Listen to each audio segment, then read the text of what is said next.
Hi, ഞാൻ doctor സൂര്യ. ഈ അടുത്ത് നമ്മളൊരു ന്യൂസ് കണ്ടിരുന്നു അല്ലേ? കുഞ്ഞിനെ മടിയിലിരുത്തിയിട്ട് അമ്മ യാത്ര ചെയ്യുകയായിരുന്നു കാറിൻ്റെ ഫ്രണ്ട് സീറ്റിൽ.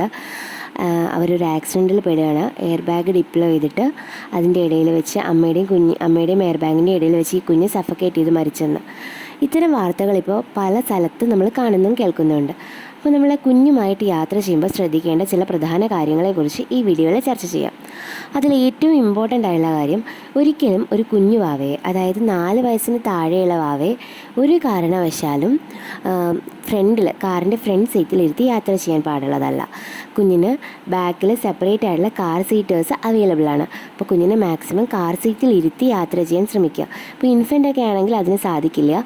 പക്ഷേ കുഞ്ഞ് ഒറ്റയ്ക്ക് ഇരുന്ന് തുടങ്ങുന്ന കുഞ്ഞാണെങ്കിൽ നിർബന്ധമായിട്ടും കുഞ്ഞിനെ കാർ സീറ്റിൽ തന്നെ ഇരുത്താൻ ശ്രമിക്കണം. ഇനി രണ്ടാമത്തെ കാര്യം, നിങ്ങളുടെ കുഞ്ഞൊരു 4 വയസ്സിനും 14 വയസ്സിനും ഇടയിലാണ് പ്രായം. കുഞ്ഞിന് ഒരു 135 സെൻറ്റിമീറ്ററിൽ താഴെയാണ് ഉയരമെങ്കിൽ ഈ കാർ സീറ്ററിൽ തന്നെ ഘടിപ്പിക്കാവുന്ന ബൂസ്റ്റർ കുഷ്യൻസ് അവൈലബിൾ ആണ്. അപ്പോൾ ഈ ബൂസ്റ്റർ കുഷ്യൻസിലിരുത്തി കുഞ്ഞിനെ വീണ്ടും സീറ്റ് ബെൽറ്റ് ഇട്ടിട്ട് വേണം യാത്ര ചെയ്യിപ്പിക്കാൻ. അപ്പോഴും കുഞ്ഞിനെ ഫ്രണ്ടിലിരുത്താൻ അനുവദിക്കരുത്.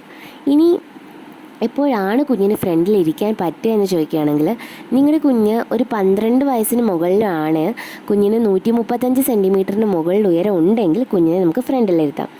ഈവൻ കുഞ്ഞ് 14 വയസ്സായിട്ടും കുഞ്ഞിൻ്റെ ഹൈറ്റ് കുറവാണെങ്കിൽ ഒരിക്കലും കുഞ്ഞിനെ ഫ്രണ്ടിലിരുത്താൻ പാടില്ല. നമുക്ക് മുൻകൂട്ടി ഒന്നും പ്രെഡിക്റ്റ് ചെയ്യാനൊന്നും സാധിക്കില്ല. ചിലപ്പോൾ ഒരു മൈനർ ആയിരിക്കാം, അല്ലെങ്കിൽ ഒരു മേജറായ ആക്സിഡൻ്റൊക്കെ നമുക്ക് ഫേസ് ചെയ്യേണ്ടി വന്നേക്കാം. അങ്ങനത്തെ സാഹചര്യത്തിൽ കുഞ്ഞ് ഫ്രണ്ടിലാണെങ്കിൽ ഈ എയർ ബാഗ് ഡിപ്ലോയ് ചെയ്യുമ്പോൾ അത് കുഞ്ഞിൻ്റെ മുഖത്ത് തട്ടാനും കുഞ്ഞിന് അത് കാരണം വേറെ ബുദ്ധിമുട്ടുകൾ ഉണ്ടാവാനും കുഞ്ഞിന് അമ്മയുടെയും ഈ എയർ ബാഗിൻ്റെ ഇടയിൽ വെച്ച് സഫക്കേറ്റ് ചെയ്യാനുള്ള അങ്ങനത്തെ പല പല സാഹചര്യങ്ങൾ ഇതെല്ലാം വഴിയൊരുക്കുന്നുണ്ട്. ഇതെല്ലാം അവോയ്ഡ് ചെയ്യാൻ വേണ്ടിയിട്ടാണ് നമ്മുടെ MVD ഇത്തരത്തിലുള്ള നിയമങ്ങൾ മുന്നോട്ട് വയ്ക്കുന്നത്. അപ്പോൾ നമ്മുടെ രക്ഷയ്ക്ക് വേണ്ടിയിട്ടാണ്, നമ്മുടെ കുഞ്ഞിൻ്റെ ആയുസ്സിൻ്റെയും ആരോഗ്യത്തിനും വേണ്ടിയിട്ടാണ് ഇത്തരം നിയമങ്ങളുള്ളത്. അപ്പോൾ ഇതൊന്നും പാലിക്കാതിരിക്കരുത്. കുഞ്ഞ് വാശി പിടിച്ചേക്കാം. അമ്മയുടെ മടിയിലിരുന്ന് യാത്ര ചെയ്യാൻ വേണ്ടി കുഞ്ഞ് പലപ്പോഴും വാശി പിടിച്ചെന്നൊക്കെ വരും. എന്ന് കരുതി കുഞ്ഞുങ്ങളുടെ എല്ലാ ദുർവാശിയും സാധിപ്പിച്ചു കൊടുക്കുന്നതിനോടൊപ്പം ഇതും ചെയ്യാതിരിക്കുക. കുഞ്ഞ് ബാക്കിലിരുന്ന് സുരക്ഷിതമായിട്ട് യാത്ര ചെയ്യട്ടെ.